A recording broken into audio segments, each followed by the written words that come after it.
Eccoci con Davide Verri, oggi una partita che avremmo messo la firma per un pareggio contro una pretendente al campionato, però per quello che si è visto in campo forse abbiamo qualcosa da recriminare.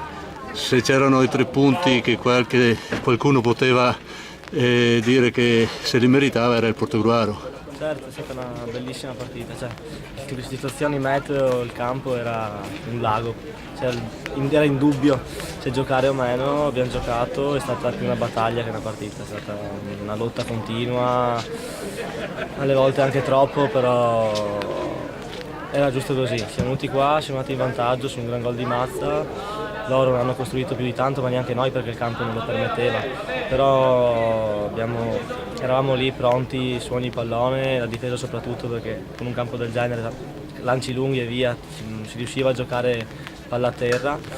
Poi c'è stato un Mussin che si è fatto male, è uscito dal campo. Eravamo in 10 in quel momento. Per 3 minuti, non abbiamo fatto in tempo a fare il cambio, da quella fascia lì ha preso Federiva se non sbaglio, è andato sul fondo, l'ha messa in mezzo e l'ha messa là, buona fa.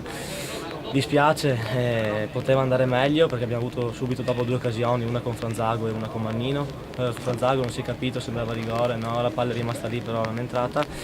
Quella con Mannino è entrata di poco, mi dispiace, e poi loro hanno avuto una bella occasione all'ultimo che fortunatamente sarebbe stata da dare un... Sì, lì hai salvato la partita, infatti lì volevo arrivare adesso.